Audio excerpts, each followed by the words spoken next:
Well, the fun thing about this podcast and all of the really neat really neat stuff we learn is you don't know it until you know what it is.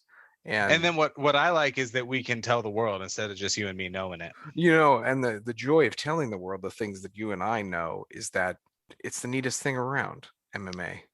I'm gonna It edit it that is out. pretty neat. It is But pretty neat. Don't edit it out. Leave it in.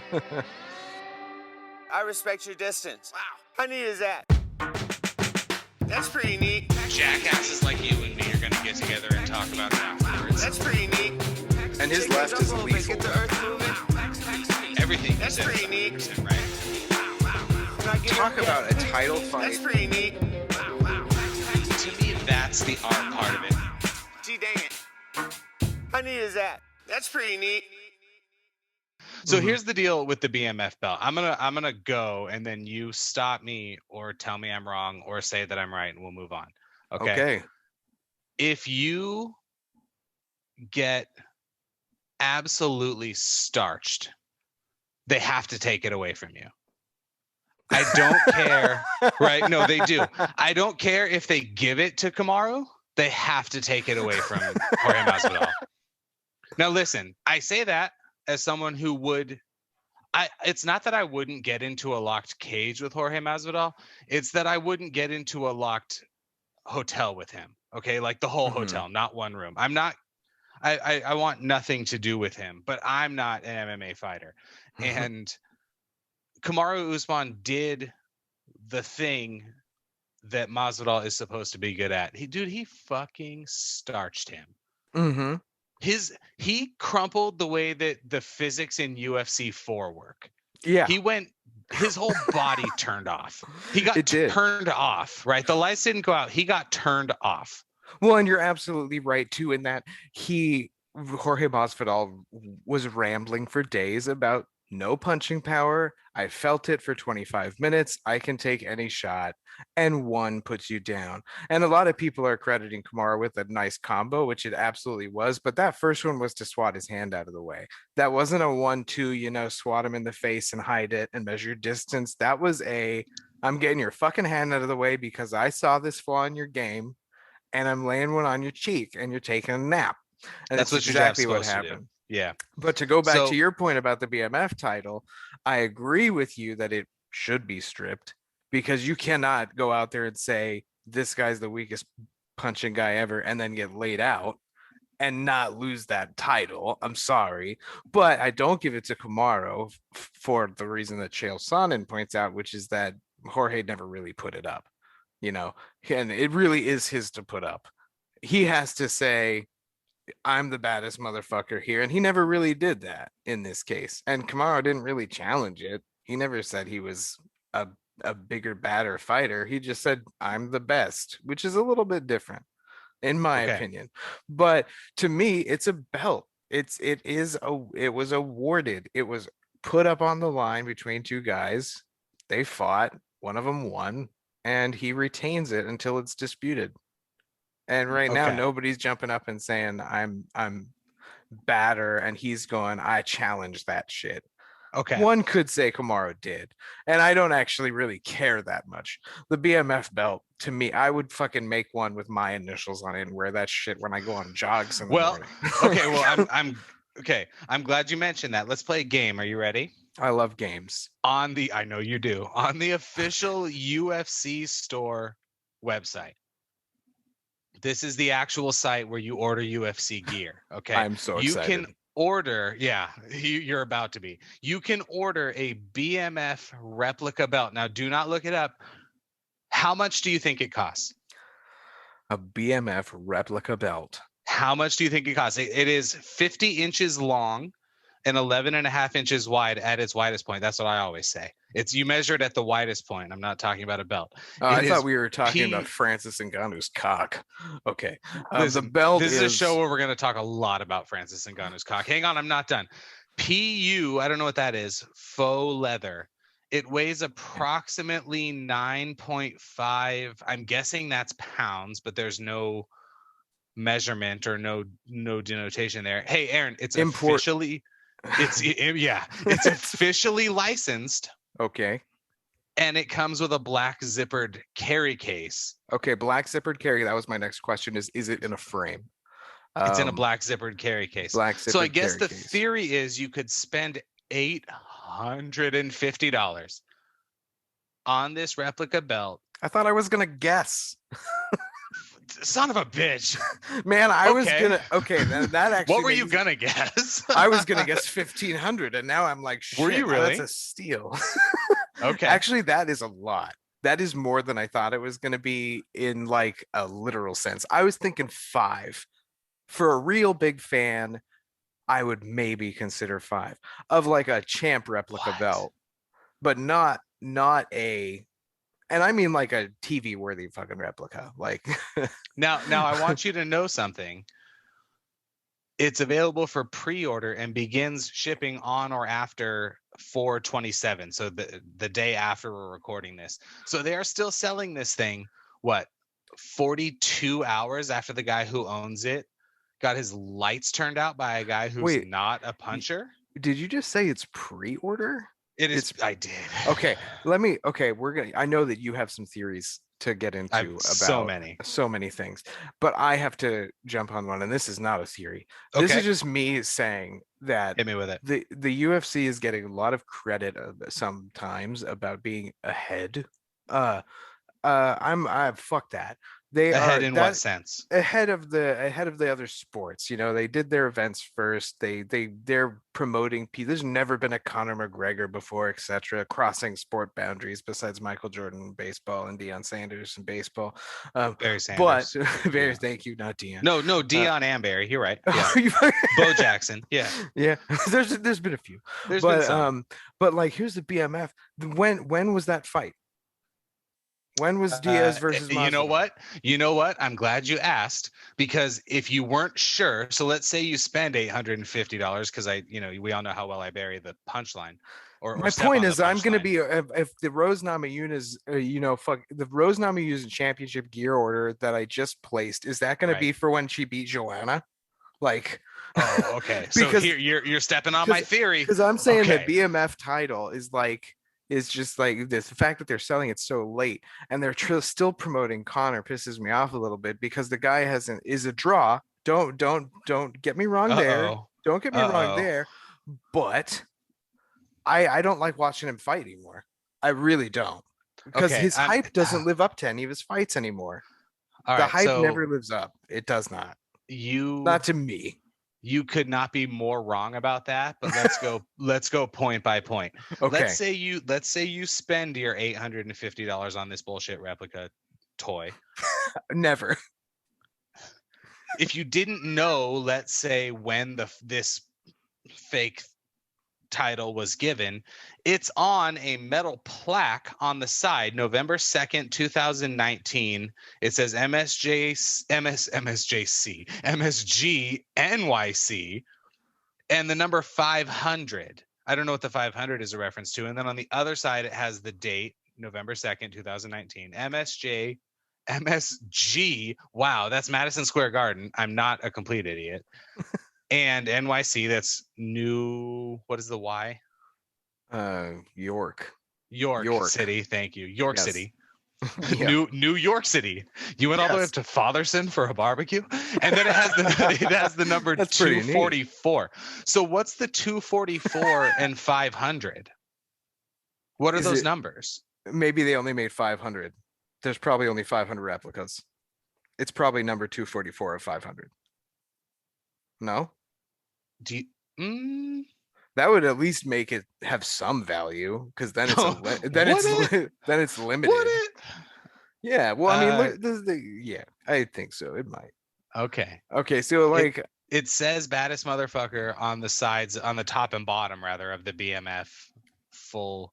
Honestly, I had no. If you had told me this morning that I was going to be talking about this, this is the dumbest thing I've ever seen, and I'm a guy who will buy dumb things, but this is taking it to a new level. Hey, I would rather have Wonder Boy's nicest motherfucker belt. I mean, I think that the fact that he has the nicest motherfucker belt now is the funniest shit ever, and he deserves that. So listen, for as nice of a guy as he is, he will kick you in the face. All for it. I bet you are. Okay, so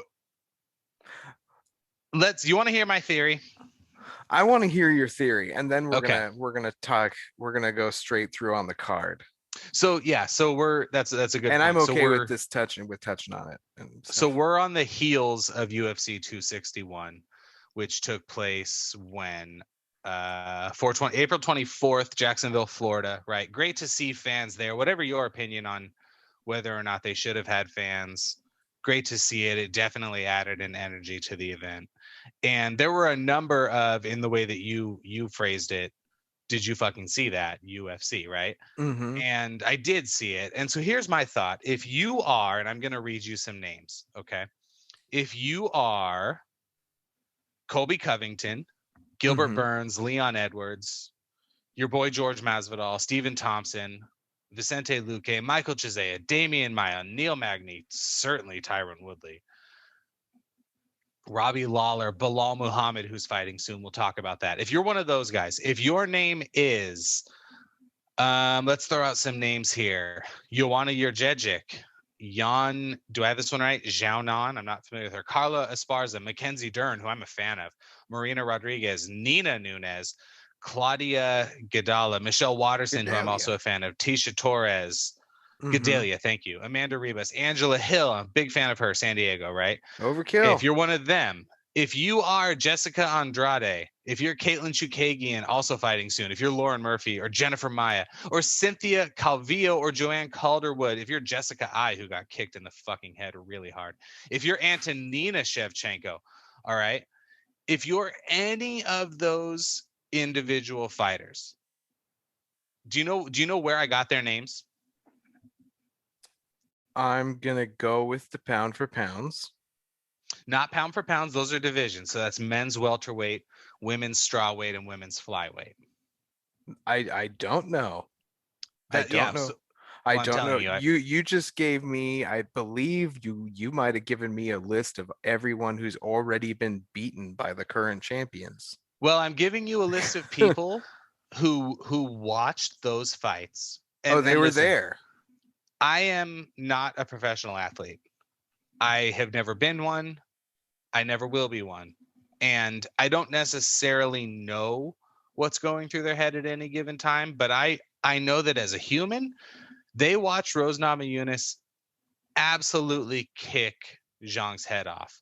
Mm-hmm. They watched Shevchenko take a Brazilian Jiu-Jitsu black belt, Jessica Andrade, to the ground and absolutely dominate her. And they watched Kamaru Usman look like you could put him in a cage with a fucking jaguar and he would come out on top. And they're thinking to themselves, I promise you, they're thinking to themselves, there's nothing I can do. It's somewhere in the back of their head. They're thinking to themselves, it does not matter how much I train. It does not matter how much film I watch. It doesn't matter who my coach is. None of that matters. I can take steroids. I can do any of these things. I cannot beat them. Mm-hmm. And I don't know if that's good for the sport or bad for the sport. I'm inclined to say it's good because I think you can figure out a way to get Shevchenko and Rose Namajunas to fight. Maybe you can convince Shevchenko to put on 10 pounds and fight Amanda Nunes and lose for a third time. Mm-hmm. Maybe you can figure out a way to get Kamaru to fight Dustin Poirier or Justin Gaethje or Michael Chandler or Connor. Maybe you can figure that out and certainly sell pay-per-views, but I don't see how anyone who's being honest is looking at this circumstance and saying I can beat them. Because you can't.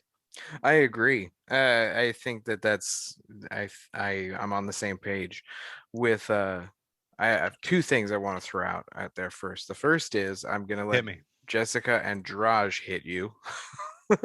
And you're forgiven because Andrade is a friend of ours, but it is Jessica Andrade.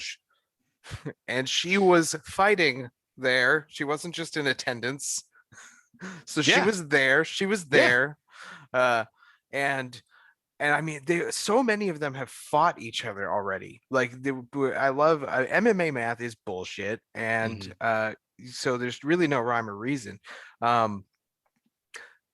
Everybody that's at there's a talent there's a talent gap. There's a a wealth income gap here, um, in the UFC, where there's a ton of people really trying to dig up at the top, dig up from the bottom that are so far below, because there are these fucking gatekeepers now are gatekeeping at a gate that's 500 feet fucking high. Mm-hmm. Like it's ridiculous. Like Robbie Lawler, who I love, Yeah. who I think could win the belt on the right night. Do you? On the right night. If he's hungry enough, I think he does. And he's got Okay, so anybody with experience and hunger, I think can win. And that's but why hang this on. Are you uh-huh. saying that because you think so Kamaru is the champion in that division? Uh-huh.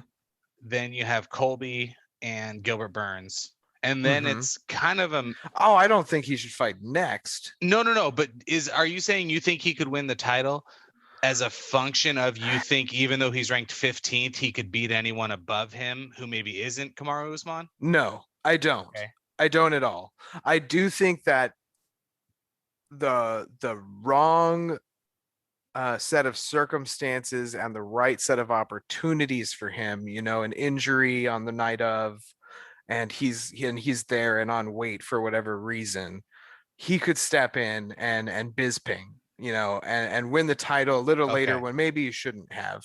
Yeah, it's an Even Andrew though Ruiz thing, sure. Bisping earned it, he earned it. I'm not taking anything away from him. I'm just saying that if you can't get past Lawler, like you are nowhere near the I mean, obviously he's 15, so I'm not saying you're not in the top 15 because you're not, obviously, but you're not even close. Like you have to go back to the contender series if you're not getting that, if you're not even that close. It's the top 50, the top 30 is the top 15 now, and the top like 5 are their own world. They're their own fucking league, in my opinion. You're saying top 5 pound for pound? Yeah, it's ridiculous. It's so funny that you would say that because you could say Volkanovski and Nunes and I would watch it and it would be an interesting fight. And they could be at different weights and I mean that's a competition. I would like to see what was it? It's just Usman and Stylebender, even though they would never fight. They've already said that they would never fight. But if Usman goes up and Stylebender stays there, I think that would be like that's the next challenge for each of them, in my opinion. Or Usman Dustin Poirier. Oh my god! Oh wow, that would be incredible. I don't think Dustin Poirier wants any part of that. Really? I don't really. I think the only guy who gets into a cage with Kamaru Usman with any semblance of confidence outside of, I think Stipe, I think Francis give him just about everything he can handle and probably beat him. But I mean, the super fight would be John Jones. Mm-hmm. Yeah. I don't know how you can't make the weights work, but mm-hmm. they can't meet at 190 or something. But if I mean, that's the super fight. It just wouldn't happen. Yeah. Well, and let's talk about a little bit on because we're on Usman and we're already talking about him. I think that the discussion of him as in GOAT status is absolutely climbing. I think that the lack of respect that exists for Usman is nonsense and it's real.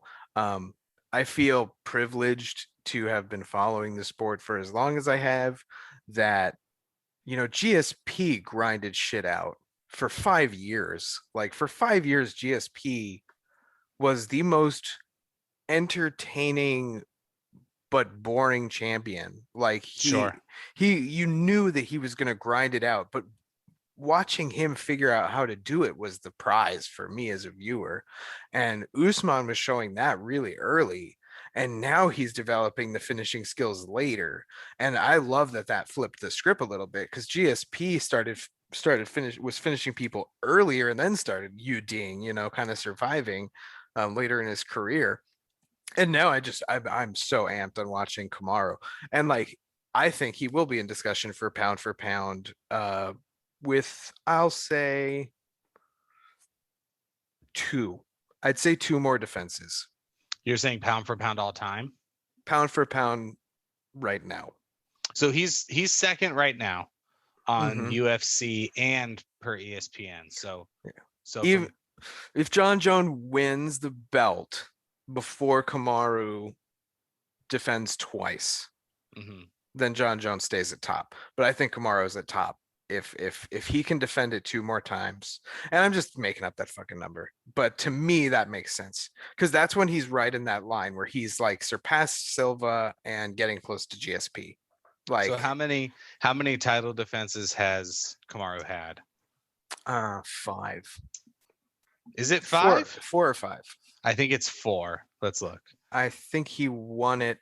I think this was his 4th defense, so he won it 5 fights ago.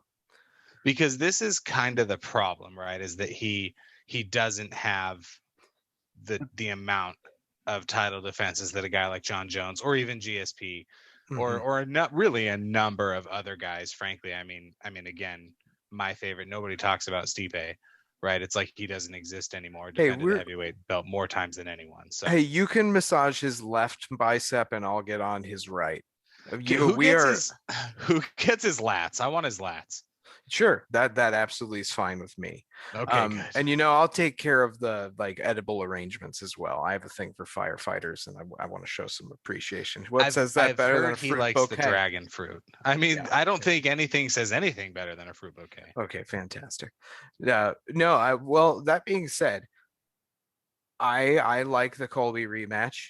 Um, I think that that's a good way to go. Um, I see it going Usman again. For the same reason, I would almost see it going the same way, maybe even ending sooner the same Maybe. way. Yep. Unless I could see Colby really working on his jujitsu.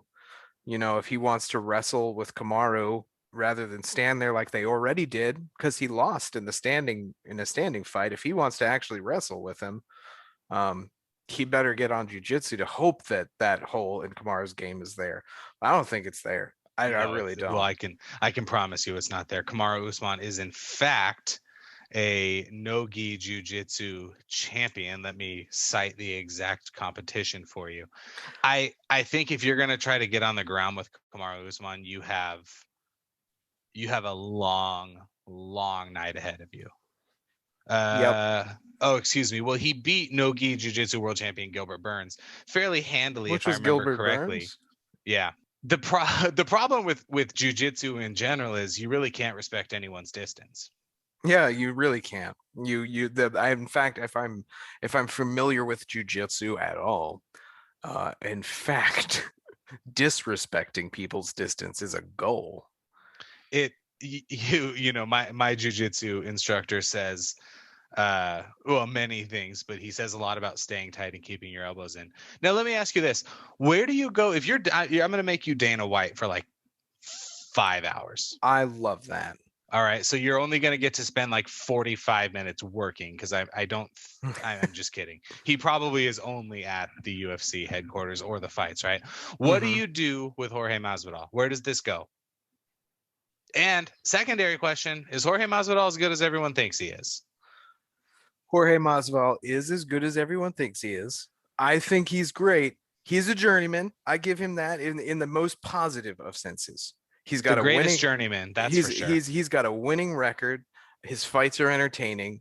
Uh he He's does tough as do shit. He's tough as shit. He does say what he's gonna do, even if he calls what his opponents is gonna do off. Like if he's wrong about that. Right. Um, but so I think he's fine. I actually think that this, despite maybe being I actually think this might be a bigger moneymaker for the UFC, because if Usman loses, you've got the BMF holding the welterweight title. Everyone wants to watch him. No, Usman, he's a great fighter.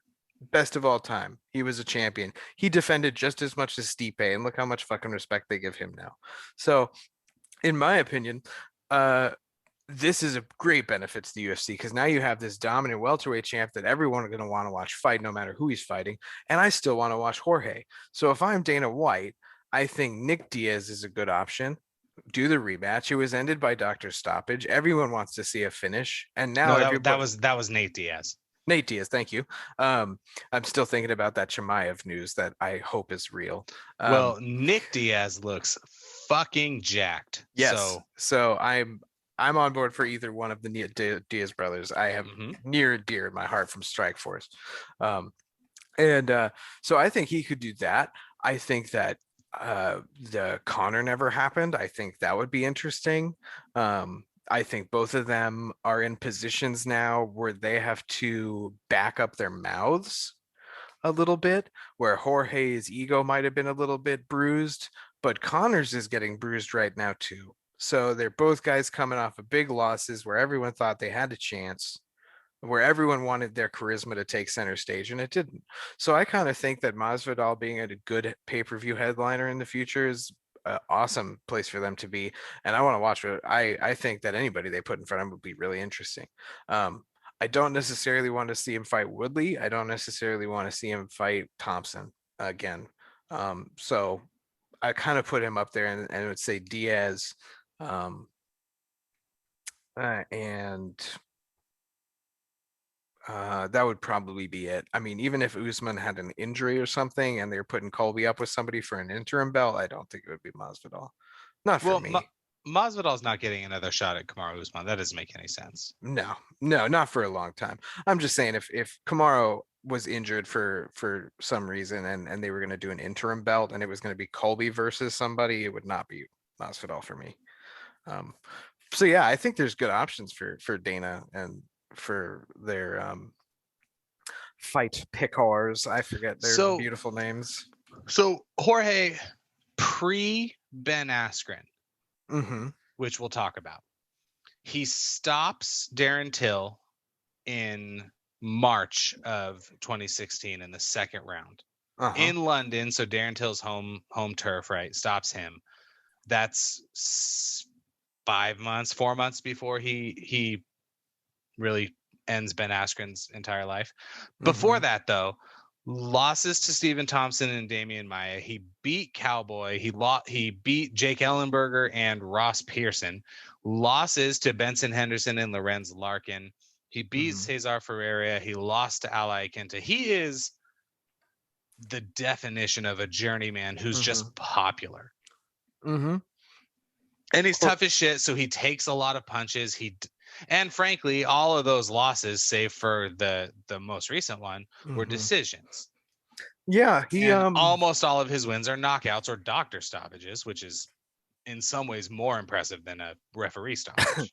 I agree. I think that if you can damage somebody to the point that a doctor says you're gonna die, or at least you're gonna have physical permanent damage, I 100% impressive. You got to be careful 100%. With that. Well, he had that reality show that he went on and had an epiphany that really switched his mind, and he wanted to start winning instead of not losing. So you could really kind of see that switch where he did change from a defensive to an offensive tactic, and it showed.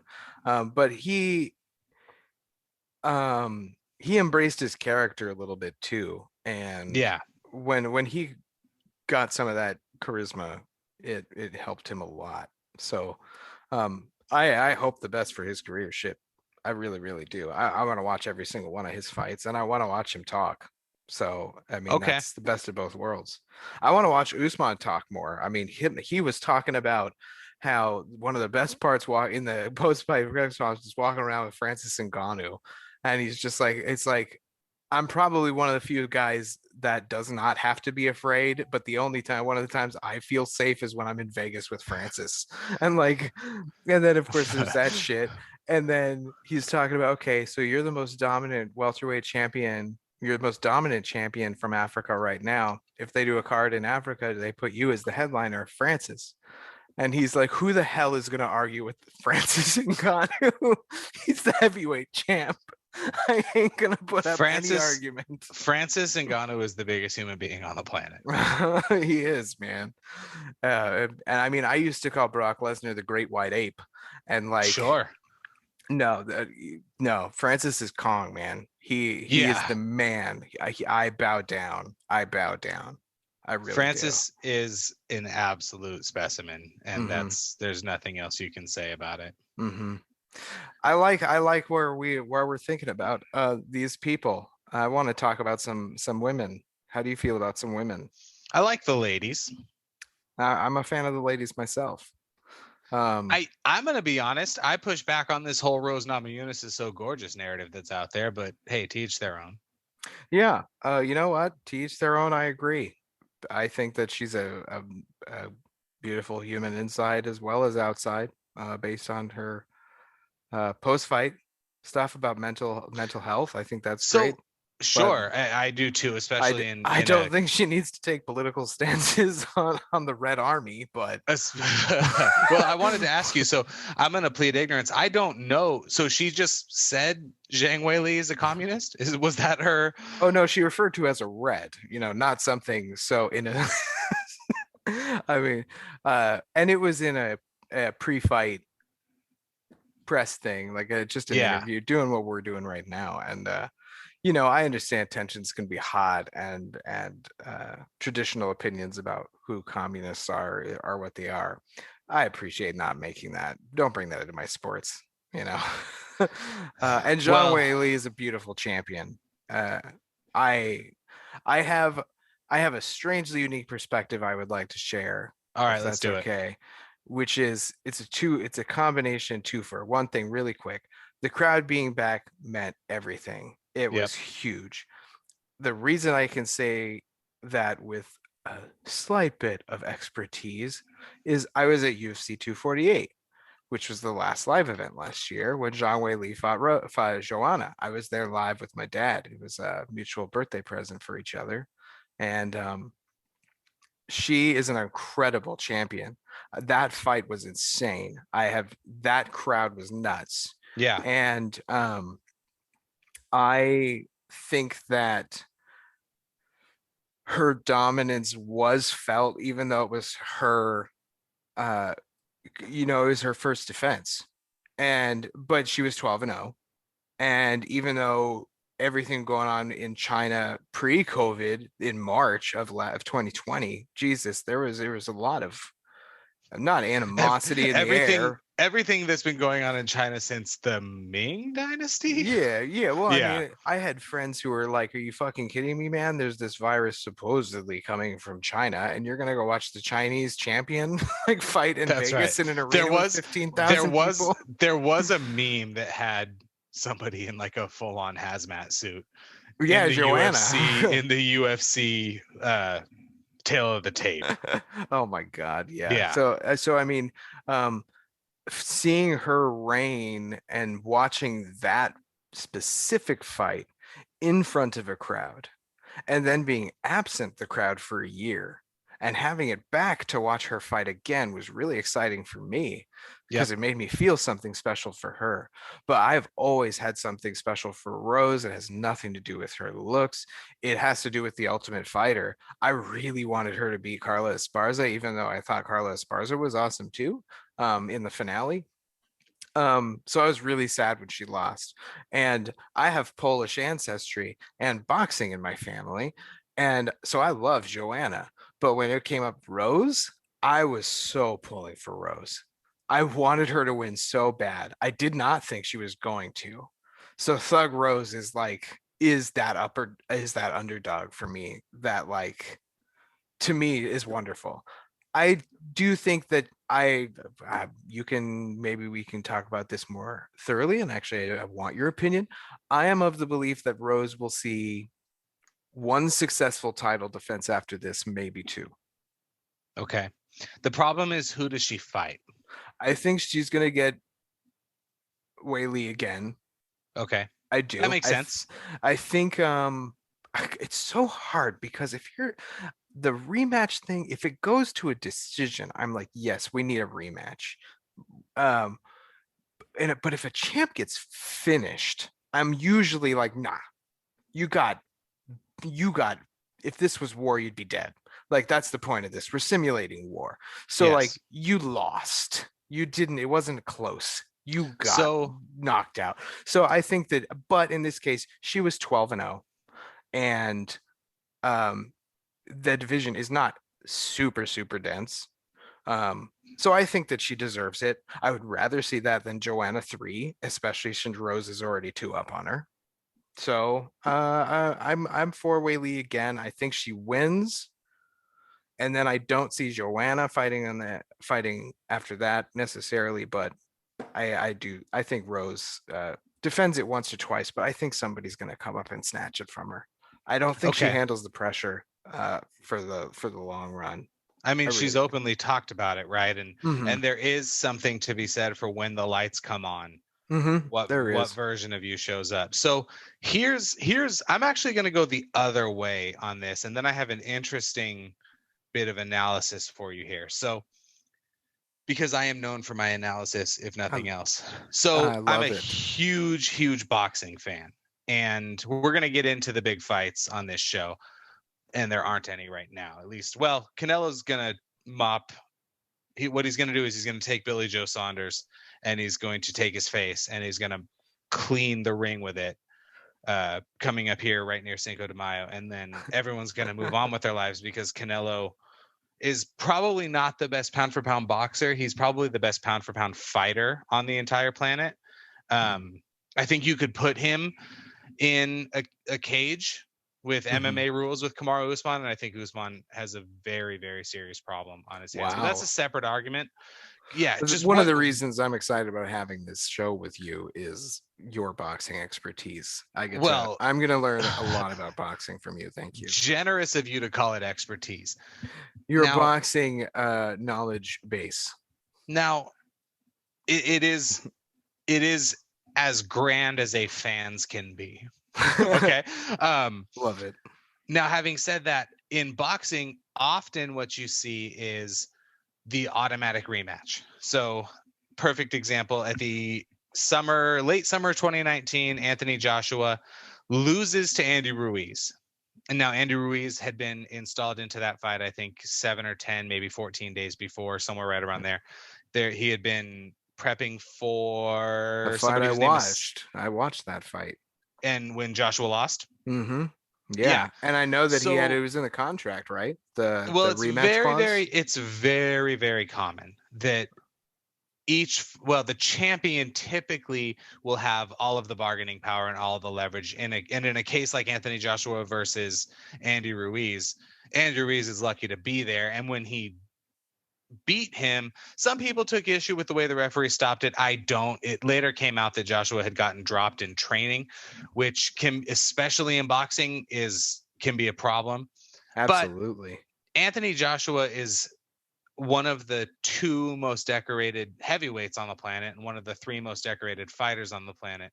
So certainly boxing has no UFC equivalent, right? There is no one organization making all these fights, which is why the UFC is so successful. But it makes sense that you have that automatic rematch clause. And I think for someone like Zhang Weili, and I think for someone like Shevchenko, who is still the champion, should have one. Amanda Nunes, Stipe, John Jones, there's Kamaru at this point. There's some of these fighters that deserve the automatic rematch. And here's the thing. Yeah, Rose beat Zhang Weili, and that was fantastic. She hit her with that straight leg kick to the face. And that's a kick that even a non-MMA fan understands, right? Someone like my wife can watch that and be like, oh, sometimes those kicks do land. And that is how the fight ends. And it's fantastic. I'm all for it. But Zhang Weili deserves a rematch. It's obvious. It's an easy fight to make. You can sell it. Nobody is certain Rose beats her again. It's not like I'm saying, hey, put Ronda Rousey back in there with Amanda Nunes. Like, come on. Why? So we can watch Ronda get her nose broken or her orbital bones fractured? Like, why would we do that? We're not asking anyone to put, frankly, don't put Daniel Cormier back in there with Stipe Miocic. Don't put Daniel Cormier, who I know is retired. Don't put him in there with John Jones again. I know what happens when those two get into a cage together. I don't want to see Stipe fight Francis again. This is the other side of that. Stipe, who I think deserves an automatic rematch if that's what he wants. Yeah. Because he's criminally under respected as the heavyweight champion and in the MMA world in general. Yeah. He's not super exciting to watch, and he's they say in person he is just fucking massive. Yeah. But Yeah, well, and when you say he's not exciting to watch, and I see reasons why people would believe that, he poses a threat to Francis. He well, does.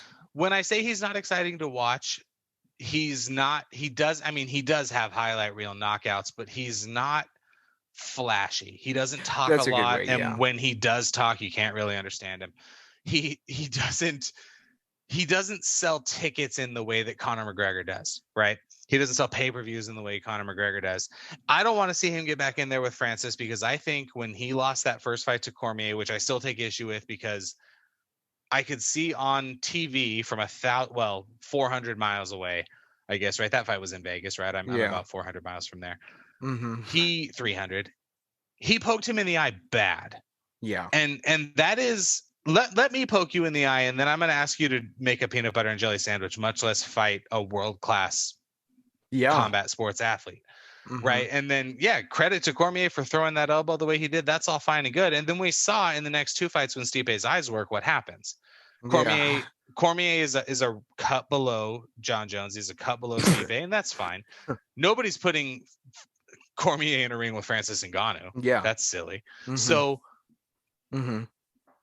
I don't want to see Stipe fight him again, because I don't think Stipe can beat him anymore. I think Stipe should just retire, walk out with some dignity. I don't think that's the cloth he's cut from. I think someone's going to have to force him to stop. I don't know who you put him in there with. If I'm looking at the men's heavyweight rankings, I mean, obviously there's no women's heavyweight. We have to save that for another episode, because we could speculate on heavyweight. Specifically for Stipe, though, you're going to put him in there with Curtis Blades or Derek Lewis or Volkov? I mean, I don't know. I don't know either. I really don't. I actually think that the right move, and this is just me for the competitive side, is nothing to do with money or any business, is I actually like the idea of Jones Stipe. I like the idea of that testing the water for Jones. And I don't think Derek Lewis and Ngannou owe the fans a rematch that ends in the first 30 seconds. I don't care that one of them is going to get clobbered. And to be honest, if it's Derek Lewis, I don't care if it's Derek Lewis. I'm from fucking Texas. I'm all for Derek Lewis winning and bringing that belt here. But I want Derek Lewis. I would want Derek Lewis to win because it's spicy, man. He's a anarchist in that division right now, in that everyone he's not supposed to beat, he beats, and then every time he's supposed to put on a show, he doesn't.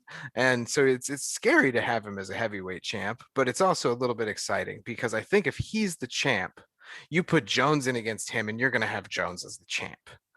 So and I'm talking about Lewis. You don't think Jones beats Francis, or do you want to save that? I do think Jones has a very good chance of beating Francis, but I do want to save that. We'll do that as a pre-fight for when that comes out. That's going to be like a live on Twitch YouTube fight if that happens. I got to say this though, everybody knows what happens if you put Derek Lewis into a cage with John Jones. There's nothing compelling about that. There is honestly, it was my take, and you and I talked about this off air many times. It's the same thing that would have happened if you put Israel Adesanya, who I know is much more skilled than Derek Lewis, don't get me wrong, into a cage with John Jones. Yeah. He's simply not big enough. And if you think Jan Blachowicz, who's great, is good on the ground, good luck with John Jones. Yeah. So he would absolutely maul Israel Adesanya. I think Stylebender knows that now. And I guess you try to figure out a way to get Stylebender, Kamaru, Dustin Poirier, Justin Gaethje. We'll see what happens with Michael Chandler. Maybe you work in the Diaz brothers. Like, you can put some interesting stuff together there. Darren Till's in there somewhere. Kelvin Gastelum, Chris Weidman's leg doesn't work. There's stuff here you can do with. He's missing leg lock day at 10th Planet.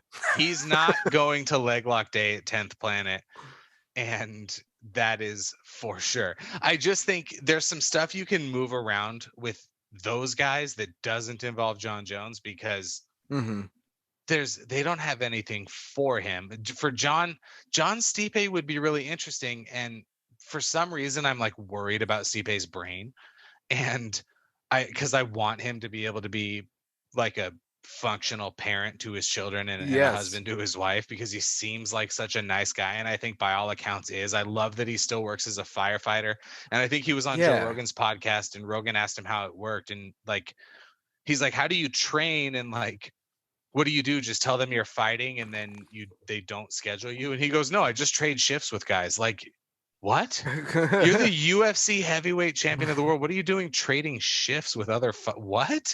Yeah, And well, so, we'll talk about fighter pay. and yeah, Just- seriously. But no, And seriously, you were absolutely. I don't want to see CTE turn a firefighter into an arsonist. no, I sure did no.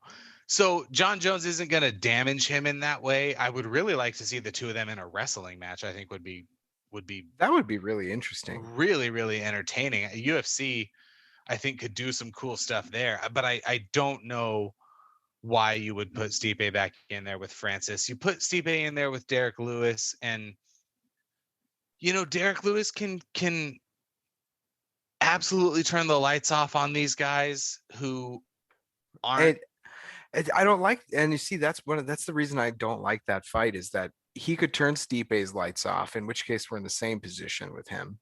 What do you do now if we wait for the belt? Or Stipe wrestles him and it's a boring fight. And then it Right, looks shitty for right. both of them. And you lost For the 2 casual stars. fan, it's boring anyway. I like for to the watch them casual wrestle, fan. but Oh I know yeah, what you I mean. mean, outside of Ngannou and Lewis fighting the same fight again, I would really find interest in any wrestling match for sure. But standing there dancing for too long is no fun. Yep. I don't want to do any disrespect to Valentina Shevchenko. Sure. But I really just don't know what to fucking talk about with her. I really don't. She owns it right She now. fought Jessica Andrade. Yep. And what do you say? Shevchenko looked like Shevchenko. She really did. And like I don't know who she fights next. I just don't. She looked perfect. She went out there and did it. She fought her fight. And she's already beat everyone else. So I don't even know what to do. Maybe Joanne Calderwood. Maybe see if she's ready to go up there. I don't think she really has much of a shot, even though I love JoJo. I don't think it's there. Valentina she looked perfect, and I don't see any challenge posed against her until I see it posed against her. It's not there. So I mean, I don't know if do you have anything to add on that? I mean, I feel bad just not talking about it more, but it was like watching vintage GSP do his thing. There's not much to say besides we watched an artist paint us a painting, and it was good. So unless you can figure out a way to get her back in there with Amanda, I don't know what you do. There's nobody on the roster. All due respect to these fighters who are phenomenal. Mm-hmm. There's nobody else. It's kind of the problem they have with Amanda Nunes. What do you do with her? Mm-hmm. You know, she there was a moment in that Megan Anderson fight similar to my take on Kamaru and Rose and Shevchenko, where Megan Anderson got hit in the face and she knew, well, Yeah. there's nothing I can do. There's nothing I can do. You train for 12 weeks to not let her hit you with her right hand, and then she hits you with her right hand immediately. Uh-huh. And you could see Megan Anderson's eyes really get wide, and it was kind of like, oh, okay, well, I can't, there's nothing I can do. And then I'm telling you, as someone who's trained jiu-jitsu for not very long, when it got on the ground and Amanda grabbed a hold of her, it was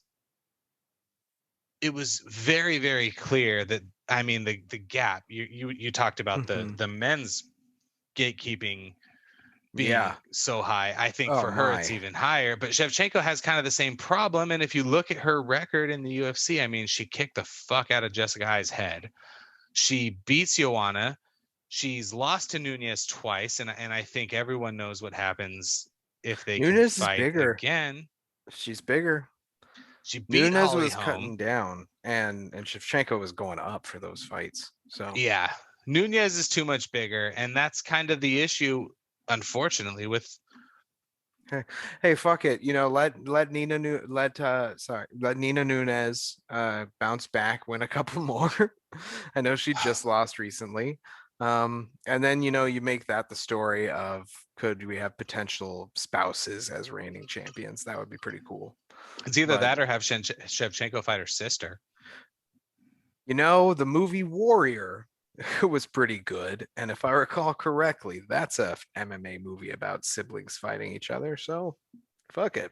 Why not? If you think I saw the movie Warrior, I did not.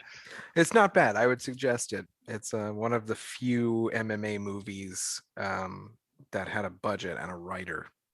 So it's pretty good. Are you implying you're not a Here Comes the Boom fan? Sorry, it's one of two movies that has a Right. budget and a writer. Okay. And also heart behind it, I should say. I mean, Here Comes the Boom is a good MMA movie for what it is, the story of Rich Franklin. But I would say it's the movie for MMA purists. it is. It really is. Warrior is pretty fucking outlandish, but it's a nice drama with a good backdrop of MMA if you're bored, It's fun. It's good. It's Tom Hardy. How can you not watch Tom Hardy and be entertained? I didn't hear the best things about Capone. I didn't either, but this is probably better than Capone. Hey, come see Warrior. Probably better than Capone. That's the fucking tagline on the poster. That's right. Yeah. We can't move on to what's coming up next week unless we talk about Weidman and Hall. And I mean, God, it's sad, but when I cried watching that, and I did, and I'm gonna completely open, it was an empathetic cry. Oh yeah. And I did not I was lucky and unlucky at the same time, where I was not looking at the TV and I heard it. And as soon as I look at the TV, of course, is when he's falling back on himself on his leg, and I'm like, oh shit, I'm gonna puke. His leg just snapped. My wife's sitting across, and I'm just like, don't look at the TV because she will puke. And I cried. But here's why: because she did not get it, and I felt like a jackass after 5 minutes of bawling. And I mean, this is where the art comes into mixed martial arts for me, at least the poetic side. Uriah Hall and Chris Weidman were undefeated when they first fought way back in the day. Yep. And Weidman beat Hall the same way he would beat Anderson Silva. He clipped him with that long left hook for catching somebody trying to slip. So, like, that's amazing. Uriah Hall talks about how it kind of crippled his ego. He had to come back. He goes on the Ultimate Fighter. He comes back. Chris Weidman beats Anderson Silva the same way. Chris Weidman talks about how the only thing that bothered him in his whole fight with Silva the first time were the fucking leg kicks. So he learned to check leg kicks. He breaks Silva's leg with a check. It was beautiful. Yeah. So, like, I remember people giving him shit about a second fluke, and I was like, I watched his pre-fight interviews talking about he got better at checking kicks. Like, the evidence was there. So then both of them have their shit all come up, and then for them to get in the ring together after Uriah Hall retires Anderson Silva, and for that to happen in the exact same way was just, that's an epic tragedy. I mean, and at the same time, whatever Chris does with his career, I think will turn into a good comeback story.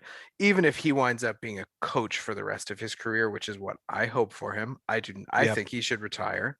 I do. And it's not just because of the injury. He was coming off a lot of losses despite his last comeback. I don't think, if it was his last hurrah, his last chance to the belt, it's gone with the injury. I mean, look at what happened to Silva. And for me, I think he should get behind Stephen Thompson, because I think Thompson still has a shot either at welterweight or middleweight, maybe in the future. Okay. And stick to his gym in Carolinas. He's starting up new stuff with them down there. I think he should focus on that and really start building something new. Because his wrestling with Stephen Thompson's everything else, and you can see that Thompson has learned a lot from Weidman. I think Yep. if that just goes even further, they can RoboCop the shit out of Thompson and make him awesome. But man, I hope that his leg heals up because I want to see what happens next.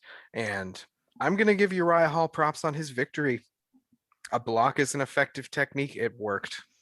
He was ready. And if Anderson Silva was like, hey man, Chris learned how to use my kicks. You saw him check it. You better learn too. And if he did, and that is why he broke Weidman's leg, that even adds to the poetry. So Well, that's so I'm gonna, because every good podcast here in episode 1 of the Pretty Neat Podcast, have we said the name yet? hey, welcome to the Pretty Neat Podcast. My name is Aaron. I'm Dominic, and this is the Pretty Neat Podcast. So every good podcast, and I know that this is a fact, don't argue with me, is just dudes reading messages from their group message threads that they have, right? Mm-hmm. And I'm going to read you the message I got when that leg injury happened. Are you ready? I'm ready. When he stepped on the leg, I wanted to throw my phone at the TV. And I don't mean to make light of it. That is a devastating injury, and everything you said is 100% right. I'm going to circle back to the art part of it in just a moment, but I would compare it in a weird way to the Aljamain Sterling Peter Yan fight from a couple, 6 weeks ago. Mm-hmm. You don't want to win a fight that way if you're Aljamain Sterling, but also Peter Yan has to know that rule, that you can't do that. Mm-hmm. You are the champ. Here, the difference with this one is your point. Uriah Hall threw a legitimate, when he didn't throw, he made a legitimate MMA move to check a kick, and it worked. And I suppose the risk you take when you throw those leg kicks is that you could very seriously injure your leg while trying to very seriously injure your opponent's leg. And you don't want to win that way. Certainly Uriah Hall looked absolutely devastated.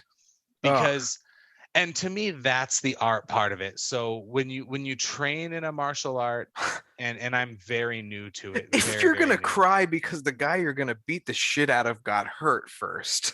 Exactly. That's art. Because even though you're fighting, even in a case where you have someone like Conor McGregor who talks so much shit, you have someone like Stylebender who talks so much shit, John Jones who talks so much shit, at the end of the day, you are two very dangerous weapons in a steel locked cage with Herb Dean.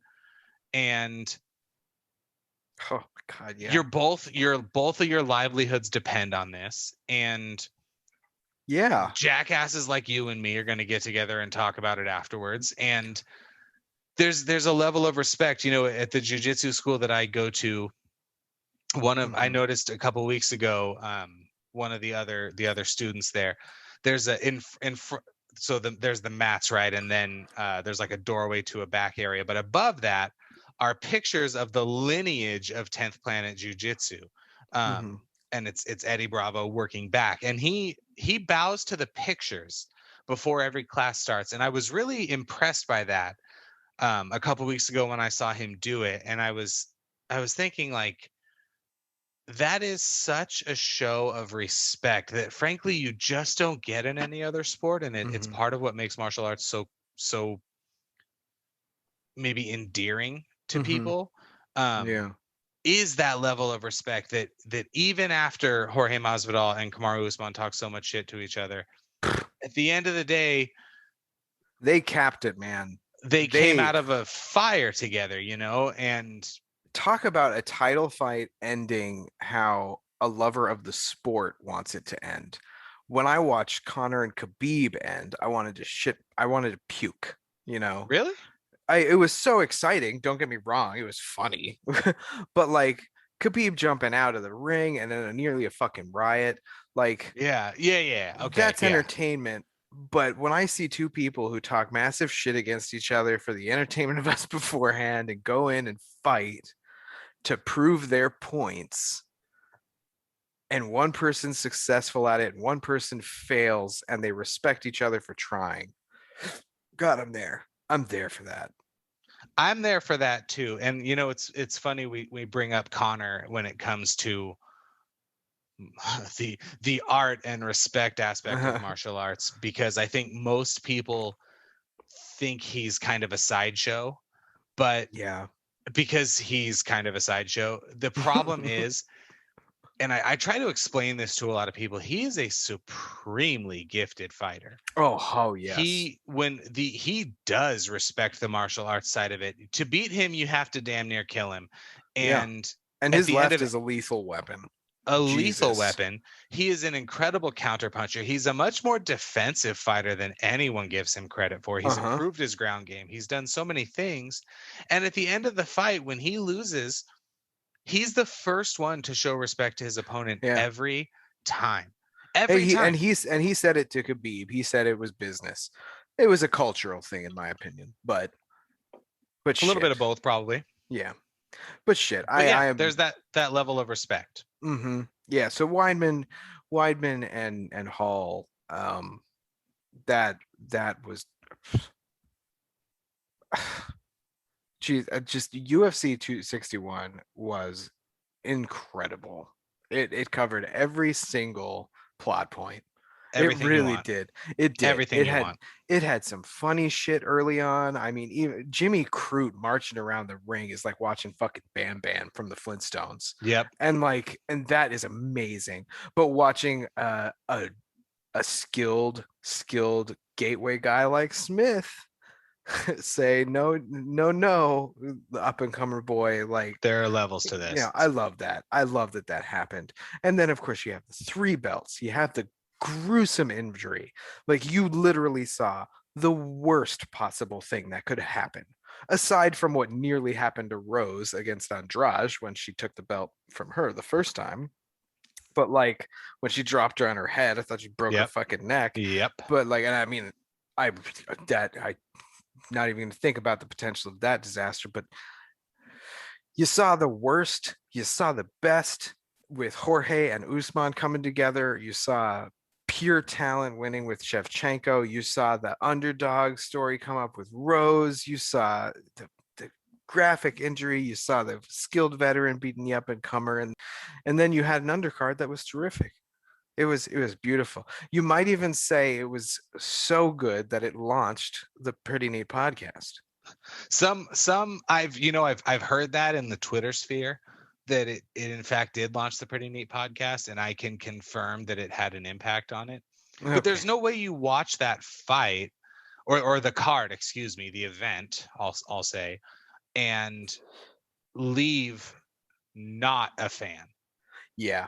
Right. Yep. So it doesn't matter if you enjoy sports to any extent and you saw that night of fights on your couch, at a bar, at your friend's house, at my neighbors who apparently had a lot of people over and I didn't get the invite, whatever.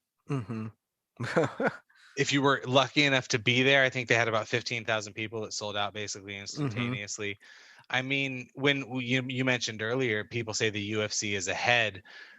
In some ways, they kind of are, and it's truly because they're not beholden to anyone. They aren't beholden to a social justice movement. They aren't beholden to a players' union who can go on strike, or an owners' association that can institute a lockout. They aren't beholden to stupid things like salary caps and it makes it exciting. Roster sizes. I mean, they have taken the sport of mixed martial arts and completely run away with it. I mean, are you interested even in talking about Anthony Pettis in PFL, if we're being honest? I will, as the season comes closer. One of the only things, well, he fought on Friday. Yeah, and I enjoyed watching the PFL. I still enjoy watching the PFL because I enjoy the combat aspect. I did not follow a lot of league sports for years and years and years. It was pretty much just MMA because it was the only sport that was interesting to me. But getting back into baseball in the last couple of years, especially with COVID and really rooting for anything to fucking do, and watching baseball was a godsend. Has really opened me up to that a little bit, and winning some money on DraftKings and stuff, just all gateway drugs. And so like PFL, I really like the league concept and the point structure. But but I don't know it well, so I want to watch how it develops over the year. And I think as the last 6 months of the year come up, it'll become more interesting to me because I'll want to see who's winning, and it'll be fun talking about. But to your point, I do want to watch PFL. I don't really care to speculate on it, and that's what's so fun about the UFC. It's so fun to speculate on what can happen. PFL's not. It's points. You know Well, exactly. And in UFC, I mean, mixed that. martial arts in general, they've done such a good job of, you have someone like Tony Ferguson who is a jujitsu expert against someone who is a kickboxer. And They're it so good really at is. that. It's Yeah. like, what would happen if you put these two into a cage and they fought? And I know that's the sort of genesis of what MMA and the UFC is supposed to be, but I mean, they have really figured it out. And frankly, you mentioned baseball. I'm a degenerate gambler, okay? And I was Yeah, I'm not saying anything because I'm not going to try and stop you. well, I would never want you to. I'm pleading the And fifth, and frankly, I can't wait to go to Vegas with you without a wedding involved. well, I mean, we could end up at a wedding. We were talking That's true. about you were mentioning baseball, and so I went to, because I am a degenerate gambler, I went to Las Vegas last summer before any major sport was back. I did gamble on some European soccer, which I know well enough to lose money. And I was talking to the lady at the sports book. I'm not going to say which casino, Mandalay Bay. And I was placing my bets, and I said, this is really strange. This was about 2 weeks before the baseball season started, which would have put it about 3 weeks before the NBA season started. I did not bet on any future NBA bets, although I should have. I would have cleaned up. And I was talking to the lady at the sportsbook, and I said, if you would have bet me $1 million that I would be here betting on European soccer at 10:45 in the morning on a Wednesday with no other sport to bet on, I would not have taken that bet. And she goes, you think this is sad? There was a guy in here betting on pro table tennis earlier. And I thought to myself, these are my people and this is my place. And I don't know how I'm connecting this to gambling other than to say that the UFC just fucking figured it out, man. They were trying to have matches in like April of last year. They were going to go to a Native American reservation here in California, a Native American reservation, and the governor stopped. Well, the governor called Disney, who owns ESPN, which is obviously UFC's major partner, to stop them. And even though it was on sovereign land, even though they're their private company, I mean, so many of these things, even though they were going to test people and have all these protocols in place, a literal governor had to step in and stop that. I mean, and then they have drive. There's no reason to bet against them. They sure do have drive. And congruently to that, Major League Baseball was, for whatever reason, they could not figure out how to split money or where they were going to play or how the games were going to be played. Owners associations had to approve everything. The players associations had to approve everything. It was a clusterfuck. And then they could not reach an agreement. So at the end of the day, the commissioner said, okay, I guess we have a 60-game season because that makes sense. Yeah. It's like, what? So none of you can figure, you know how much money Major League Baseball makes, and none of you can figure this out. Meanwhile, Dana White's like, fuck it. Let's let these guys, because like at the end of the day, regardless of anyone's personal thoughts on COVID, there is no argument to say that it's more dangerous than an MMA fight. It's certainly not. It is undeniably much more dangerous to get punched in the face by Kamaru Usman or Francis Ngannou. So it's like, no, we're gonna keep them safe, but not from traumatic brain injury or Chris Weidman's leg injury. We're going to keep them safe from something that, let's be honest, these guys are super athletes. More likely than not, they're going to be completely fine. It really it was pretty strange, and the UFC pressed on, and frankly, I think they're reaping the rewards of that right now. I mean, I know baseball has fans back, and they've done a good job selling tickets, and I support that. I love baseball, but Hey, There's no UFC has been on has been on ABC the last couple events, yeah. and ESPN. It's everywhere. I was watching TV with I was talking to my dad, and he was watching Sports Center, and he was like, they're talking about the fights, and he hasn't watched a fight since I took him to UFC 248. He's a boxing fan. He doesn't watch MMA that much, but he was calling me to talk about what he saw on Sports Center. So Yep. they definitely set it in right. They were in the right spot at the right time, and they have a benefit of being at the forefront of an industry they really kind of built. Yeah. Oh yeah. And I can't wait to see what they do. And you were talking about odds and just betting and like being a degenerate gambler, and you're right, and just sort of God, I hate this term. To piggyback on that, Oh, here we go. to piggyback on that, um, they know how to make compelling fights. They Yes. really do. Like Masvidal too. Masvidal Usman too. That's not a compelling fight for fighter fans. Like Usman's gonna win that fight. You really do. I felt like Masvidal had a good shot. He could knock him out. That was possible. But Usman didn't really demonstrate any reason for me to believe he would lose. He has a 100% finish of defeating Masvidal track record.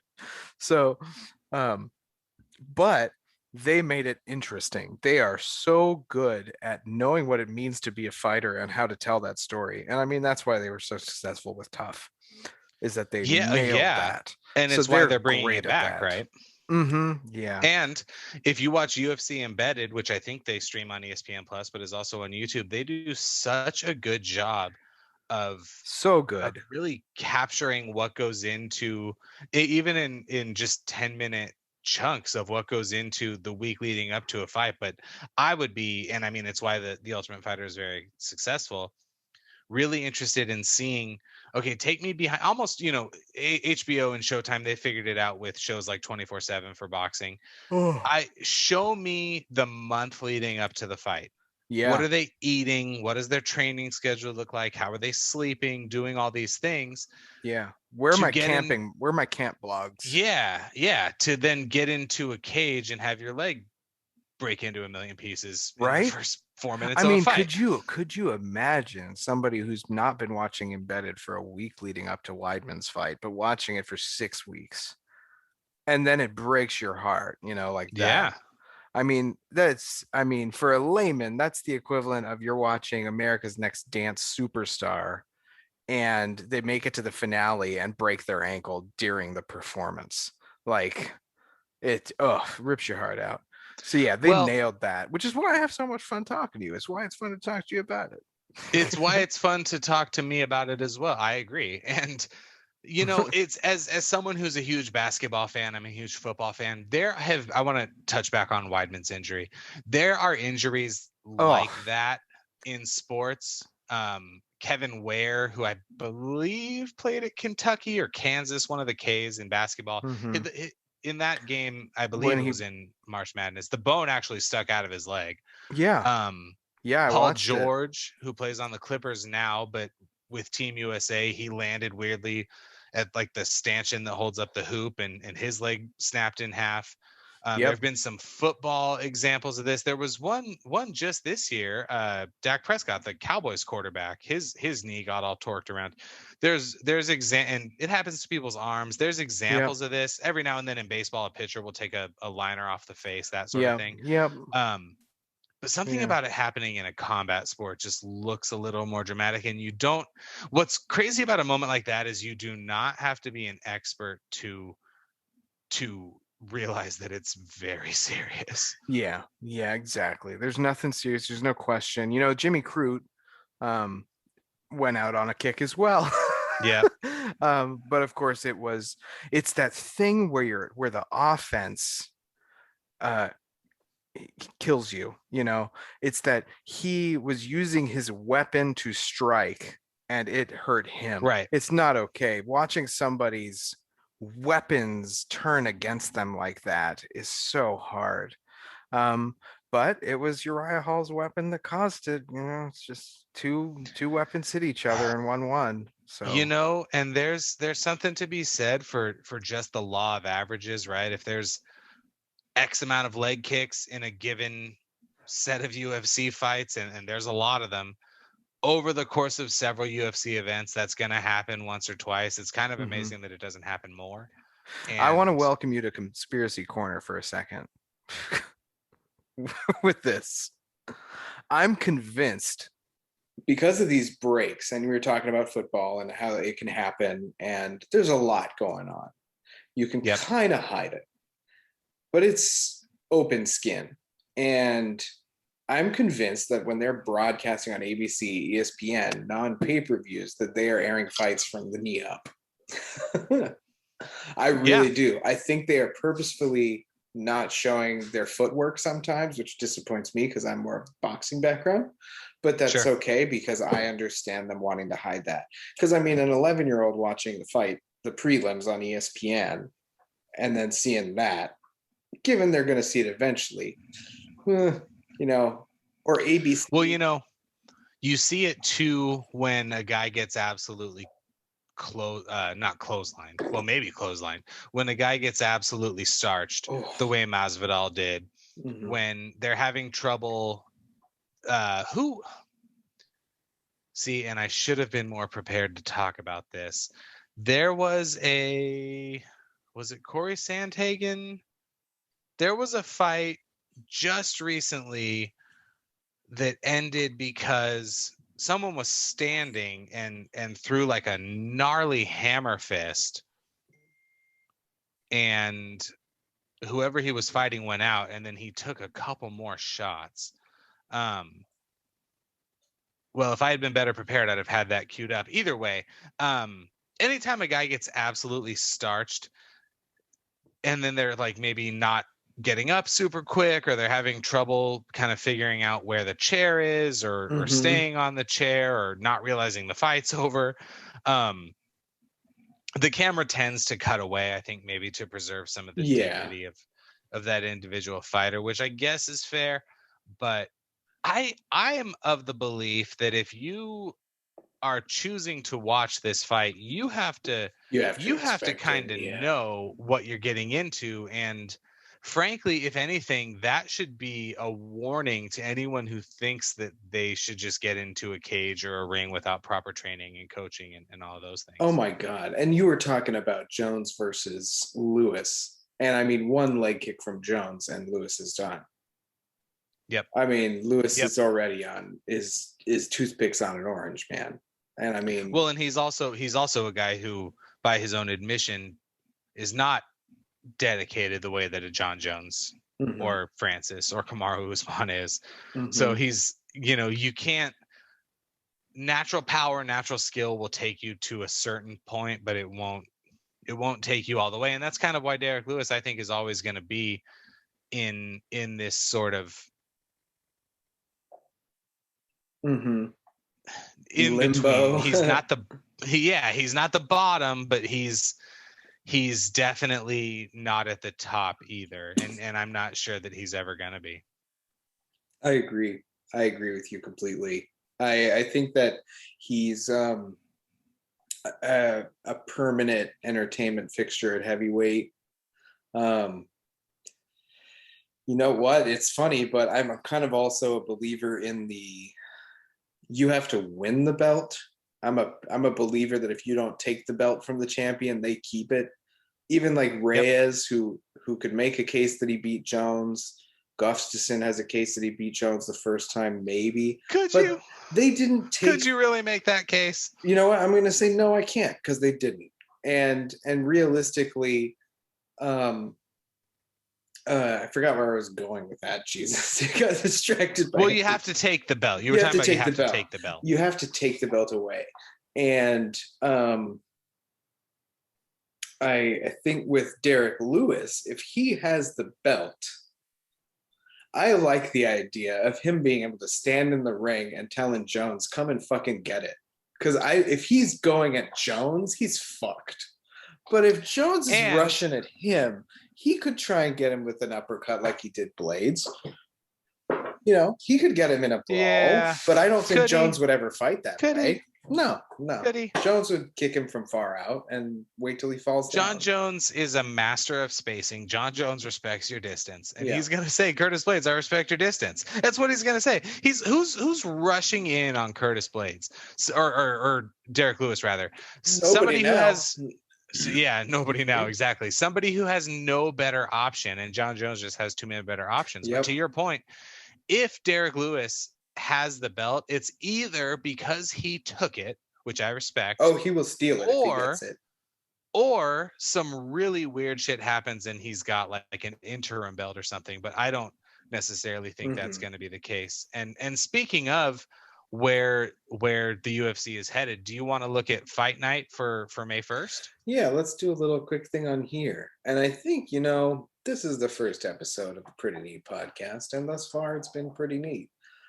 I would say it's been pretty neat. Yeah, it's I think that it'll be far more fun in the future. And for people that decide to join our conversation, welcome, first of all. We're nothing special, but neither are you. So listen if you want, and don't if you don't. As this podcast goes on, we will have better preparation. I plan on having some sort of contest with my good friend Dominic here, because I want to see what sort of fucking punishment I'm going to have to put up with after he wins the bets against me. But since he's a degenerate gambler, I can't not take that option. I'm an expert losing gambler, and we're gonna figure out what the structure looks like. We've been friends for almost 12 years. We can riff about everything, and we're gonna do a lot of it. Mm-hmm. But when I'm looking at UFC Fight Night May 1st, I'm looking at a couple of fights, and I'm saying, you know what, those are pretty neat. Yeah, I'm saying I like this Dustin Jacoby against Ion Kutalaba. Hey, Cub Swanson, let's hang it up, buddy. And anybody who looks like Jiri Prochazka does, Yuri Prochazka. I want to see fight. Prochazka, thank you. Yeah, Yuri.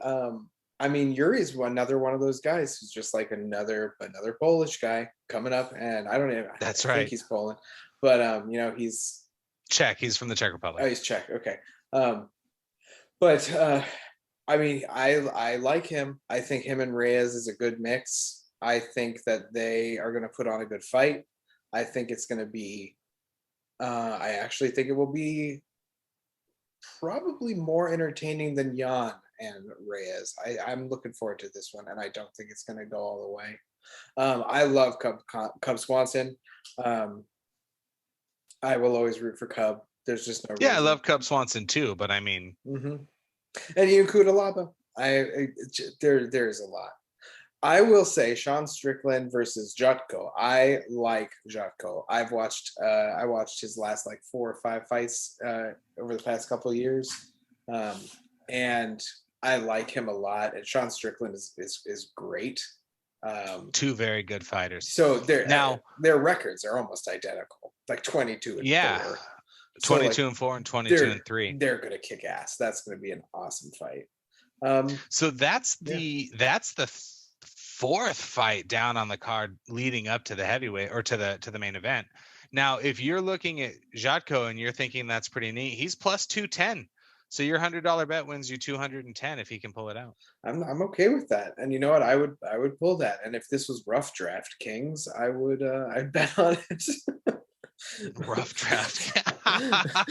That's the welcome to the Pretty Neat podcast, home of the Rough Draft Kings prize pool of respect. and where we can say, I think you're pretty neat, but I respect your distance. Absolutely. Do we? As I'm looking at this fight card, I see a headline about Daniel Cormier and Jake Paul. Can we just stop with the Jake Paul thing?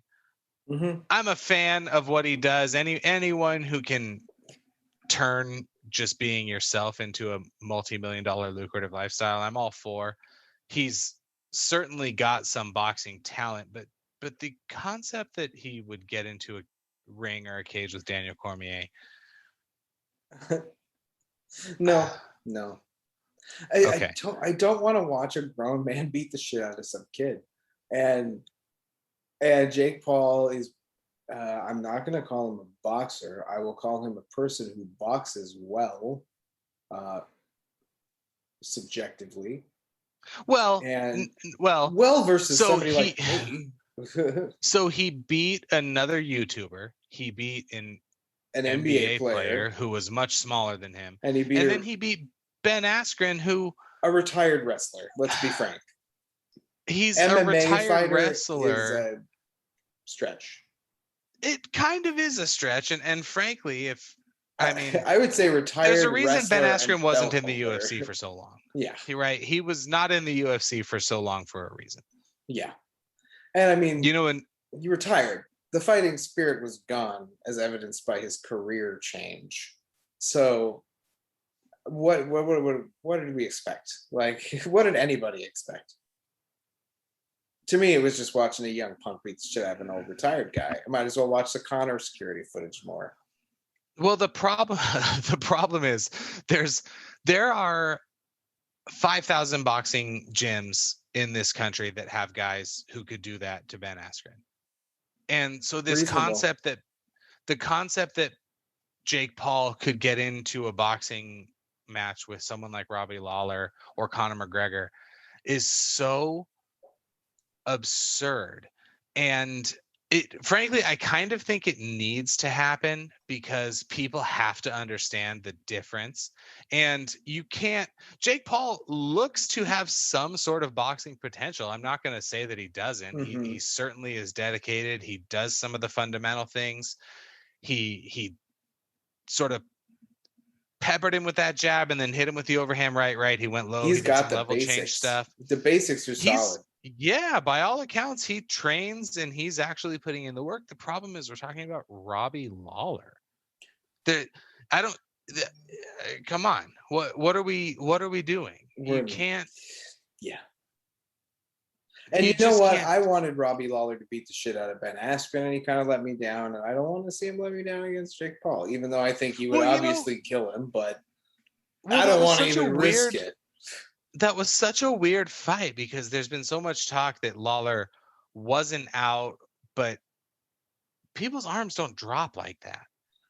And trust me, as someone who does jujitsu just a couple times a week at a very low level, you can get to a point where your breathing and circulation is cut off because your face is covered up, and you can go out and not realize you were out. So and you can come back fast. Zhang Wei especially Li if it's just lost. A breathing thing. And she got knocked out cold. And I mean, she got hit 5 times after the kick without blocking. That was not an early stoppage by any stretch. No. But she didn't know. And she probably still doesn't even know. She probably thinks I was fine. I felt all of those. You didn't. And if you felt all of them, you were about to feel 15 more. Thank God the ref saved your life. Well, and that's what the ref is there for. And I got to say, the refs were busy. Far be it from me, though, to criticize the great Herb Dean, who is the gold standard, obviously. He was late on the Masvidal stoppage. He was. It was especially from where he was standing, the way Masvidal went down, Kamaru's going to get a hammer fist in there because it's going to take Herb Dean a second to put his body in between the two of them. Yeah. But because those are the ones that are the most damaging. It's not the first one. Mm-hmm. It's the ones after that, right? Yeah. Just bouncing around the jello inside your dome. It's just it's not, you can't do anything. One more fight on this card coming up, because there's a number that are going to be good fights. I just think it's going to be a good card. I think any fight with a crowd is going to be amazing at this point. Yes. I really, really like Merab Dvalishvili. He's and I'm not a big fan of Cody Stamann. So it's kind of one of those things where I want to see success, and I think it's going to be competitive. And Cody Stamann, it's nothing personal at all.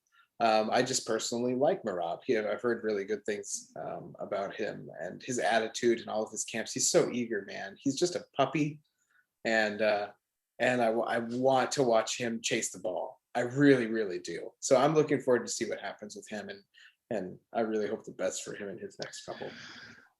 I think this whole fight card, or this fight night fight card rather, So main card on ESPN2 and ESPN Plus, prelims on ESPN2, ESPN Plus. I mean, listen, May 1st, Saturday, this is one of those things where if you and this is from just two fans, right? You and I at the end of the day, we're two fans. This is a card, and I know a lot of people have said this. I'm not breaking down any walls, but you turn on ESPN2 at 4 o'clock and you have 6, 8, 10, 12, like 13, if I'm counting right quickly, total really entertaining fights, and probably 4 or 5 like double really entertaining fights. And a lot of times they'll stash the guys. I'm not going to say I'm a Luke Sanders and Felipe Colares expert. They're starting the card off, but I do know that when I pour my whiskey ginger on a Saturday at 3:45 and I turn on ESPN Plus and I see the first couple of fights, they put they've got to make a name. You walk into a casino, right? We've talked about gambling, and everyone always says it's not true that they put the machines that pay out the most at the front. That's not true. But they're going to stack some entertaining fights, or at least try early on, because they want to get your attention. Here's the thing. If you have ESPN2, if you have ESPN Plus, which if you're paying for it on its own, God bless you, but it's probably bundled with your Disney Plus and Hulu. There's no reason not to check this out. And you know, 100%. ESPN has done a really good job too with the top rank cards that they've handled in a similar way to the UFC fight nights, and you're not paying anything. I mean, they had Tyson Fury fighting on one of those, so you're not paying anything extra for them. Coming up soon for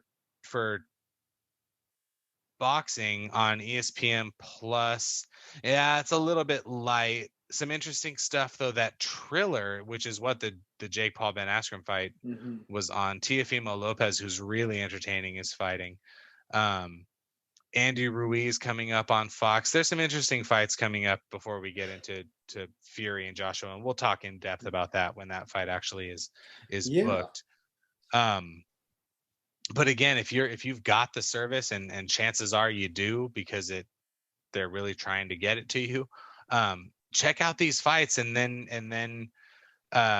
I don't want to get too much into it. We'll save it for next week. But May 8th, we've got the return of who I believe is your favorite fighter, TJ Dillashaw. No, man, I just like performance enhancers. So is TJ Dillashaw not your favorite fighter? I could have sworn he was. Oh man.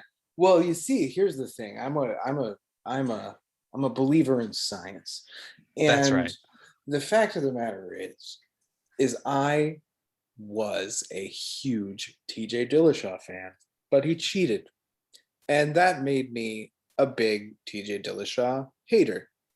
Yeah. He has to come in and he has to kick everyone's ass and he has to pass drug tests. And if he does, he will earn my respect, but he will not earn my liking anymore. Like the fact that he did it in the first place is a sour taste in my mouth, just like Jones. It'll always be there, but it doesn't mean they lose my respect. They just don't have my likability, which, you know, is worth a lot these days. Worth more than Dogecoin. Well, actually, it's about the John same, about Jones, 40 cents. Yeah, it turns out to be worth 40 cents. You know, John Jones seems to have shaken the narrative that he was a cheater, and I think that's because he also was a cokehead. And so yeah, it kind of is like, well, I wouldn't have cheated if I wasn't on coke. He can do coke and just really handle Daniel Cormier of all people, right? And for TJ, I am a big Cody Garbrandt fan. I have a problem, and this is everyone who listens, so all three of you, the two of us and probably one person who stumbles upon our show. Well, my wife, probably not yours. I'm gonna make her subscribe. I can't make her listen. Okay. All right, that's fair. The thing that I do with fighters that I really become big fans of is I get worried when they start making what I think are bad decisions, as if I have any fucking idea what I'm talking about. But Cody Garbrandt, you don't have to be a fight expert to know that he was getting himself into Oh my situations in the God, cage. yes.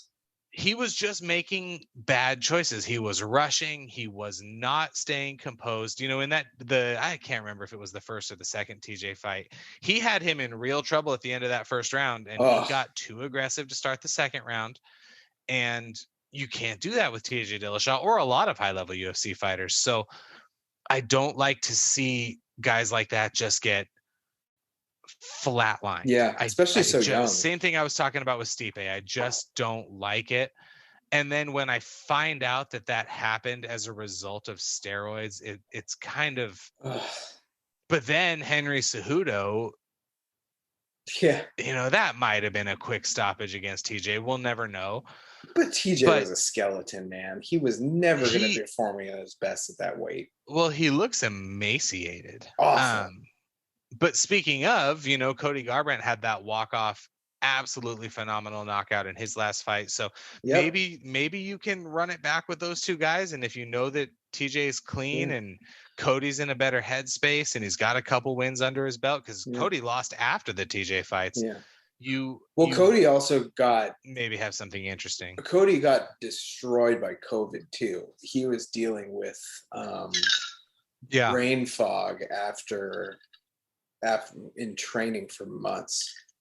And I mean, I don't believe that I had it. But and then hearing about Khamzat Chimaev and his dealing with it too. I mean, like you said, they are super athletes and they're going to survive it for sure. Hopefully. I mean, some people with genetic predispositions that are in trouble. But that the chances of that are smaller than your fucking leg breaking on Uriah Hall's knee. So correct. I'm interested to see how everything shapes up. But man, he looked good when he knocked out his son Sal. I'm pretty sure that's who that was. But TJ Dillashaw? Garbrandt. And you know what? I like Garbrandt because I like boxers quite a bit. And I just didn't know too much about him at the time. I didn't know about all the drama with him and TJ's camp and Ludwig, but I'm excited to watch them bang it out again if that happens, especially if we are sure that everybody's clean. So there's a lot to talk about. My gosh, we have so much. That's May 8th. Geez, 2 weeks for TJ Dillashaw. Corey Sandhagen, who is kind of the fighter du jour of the moment, isn't he? And I take Sandhagen in this fight, but we'll do predictions in that later. Well, so let's see though, leading into this, because as you know, our analysis alone is going to move lines if there is a line on this. Miles. I don't see one. You keep talking and I'm going to look. Corey's quite a bit younger. He's only 29. TJ's pushing 35. Actually, he just turned 35. So Corey Sandhagen, right, coming off that win against Frankie Edgar. Which, my lord, let me tell you, I love Frankie. I shed a tear for Frankie. Not as bad as for Krish, but I shed one. I'm pretty sure those were your exact words to me when it happened. Yeah, I definitely shed a tear. And because Frankie is straight to my heart. I mean, former champ. He's from New York. And like, he's my boy Frankie. You know, what they do to my boy. That's just not cool. That's right. And like, and COVID was happening here. And that was during the deep freeze in Texas. And so, I mean, that's right. We had the deep freeze going on. I'm so happy to have one of my favorite fighters fighting, or watch him get hit with something like that and take a loss sucks. But he's the man. And a buddy of mine had no power for a couple of weeks. So his birthday came up. So I did a cameo. I went on Cameo and had Frankie Edgar send him a message. And and this is like 2 weeks after Sandhagen knocked him out. And he was so polite and so nice. And that's great, man. Just through and through, that guy is who he is, and that's why I love him.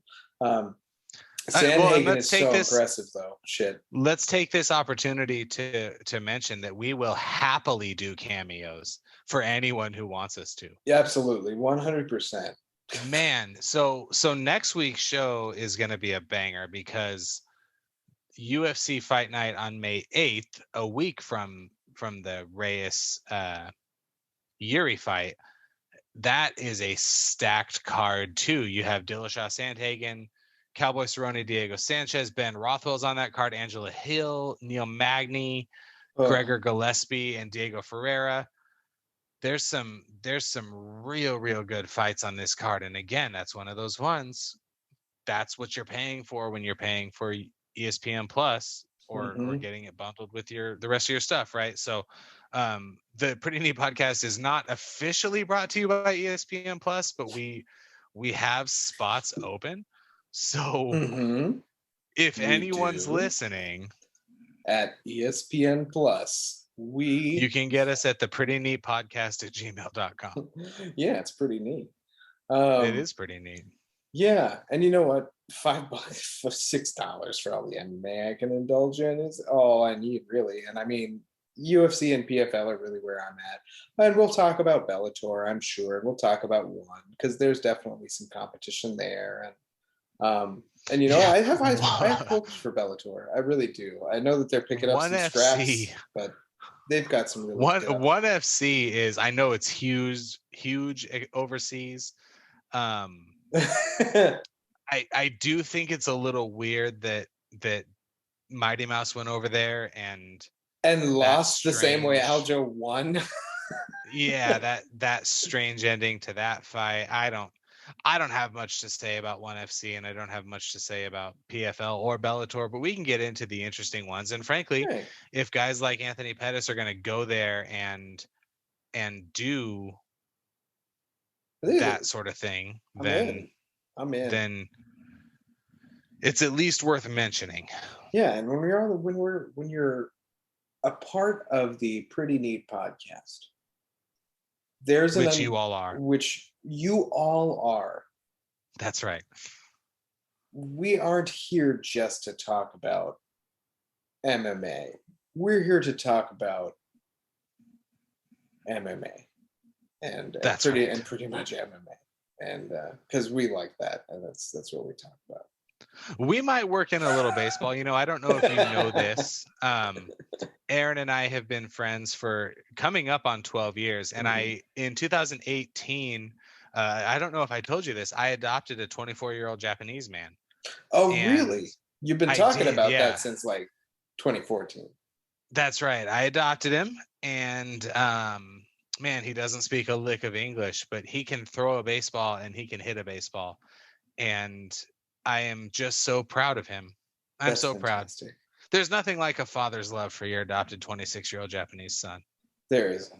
He was 24 when I adopted him. He's 26 now. That's how I got there. That's amazing. That's incredible. Yeah. I'm so happy for you that things are working out. Thank you so much. You know, and I would encourage everyone out there, if you have an opportunity to adopt into your family a Japanese two-way baseball superstar, you absolutely should. Yeah. I'm and Song Yidong is not available, by the way. That he's #1 request in 3 countries. It's just not happening. Is Korean Zombie the best nickname in UFC? Yes, I'll say yes. I'm gonna go with yes. Okay. You know what is Amanda's? The Lioness? That's pretty good too, because I love lions. Angela Overkill Hill. I am going to have trouble not bringing up big cats once per episode. If you're listening to episode 1 and you're still listening, thank you.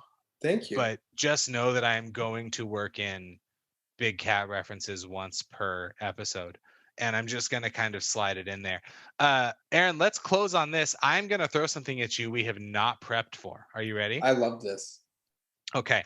We're going to give out an award every episode, and it's called the I Think You're Pretty Neat, But I Respect Your Distance Award. I'm into this award. It sounds pretty neat. And we're going to give it to the best performance, the best fighter, the best story, the best moment, the best whatever that has to do with the world of fight sports or something else that catches our attention, because neither of us has that impressive of an attention span.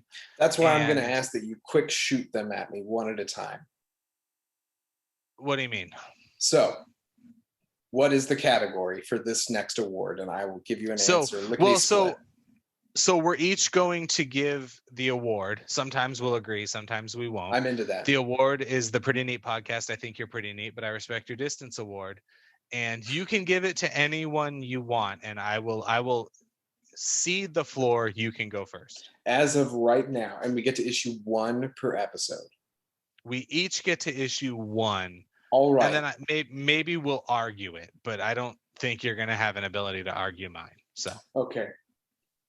I am going to say that the inaugural I think you're pretty neat, but I respect your distance award from Aaron is going to go to Usman, because I think he is pretty neat, but I respect that man's distance. And you can tell that he is the greatest by the way he is. And that's how it's going to be. The greatest by the way you just can't. And so this week, UFC 261, possibly the card that I will refer people to when they say, I like MMA, which one should I watch to get into it? I will probably say this card. In the past, I might have said, watch Griffin Bonner, watch Hendo Shogun 2, watch Gustafsson Jones 1. Now I'm going to and 2. Now I'm going to say watch UFC 161, and you will experience every aspect of the sport. And at the king of that, for the inaugural episode, it's going to go to the headliner. It's going to go to Usman, the welterweight champion of the world. I think you're pretty fucking neat, and I respect your goddamn distance. That is for sure. I think you're pretty neat, but I respect your distance award. Now I'm going to say I was originally going to give it to America, but it has to go to Kamaru Usman. Anytime someone does the thing your opponent says you can't do, and we didn't talk about this, and I don't want to talk about it too much, but there were moments in that first round where Kamaru threw a couple of wild left hooks / straight left / jab / right. I don't really know that there's a name for that punch. And what I do know is that if you continue to throw that punch at Jorge Masvidal, he will eventually turn your lights off. But Kamaru Usman said, Jorge Masvidal, I don't think you're that neat, but I do respect your distance. Watch what happens when I hit you in the fucking face. And wow. You are Kamaru Usman, you are pretty neat, but I respect your distance. Thank you so much for joining us. We really, really hope that you guys are a part of our family. We think that you are pretty goddamn neat. And I really You know what? You are correct. The winner of the I think you're pretty neat, but I respect your distance, which has multi layers to that joke. I'm gonna let you all at home ponder it, especially given the times we're in. Goes to the listeners. It goes to the listeners. And you know what? I hope Kamaru Usman's one of them. I hope so too. I think that one day we'll get there. And I hope that when we do, you're all listening. Find us on Twitter and everywhere. Bye. Fuck off. I'll cut that out. That's mean. Don't cut it out. Leave it in. Okay. I love you guys. Please don't fuck off. I need attention. I respect your distance. Wow. How neat is that? That's pretty neat. That's pretty neat. Shake things up a little bit. Get the earth moving. That's pretty neat. I'm not giving up yet. That's pretty neat. Gee dang it. How neat is that? That's pretty neat.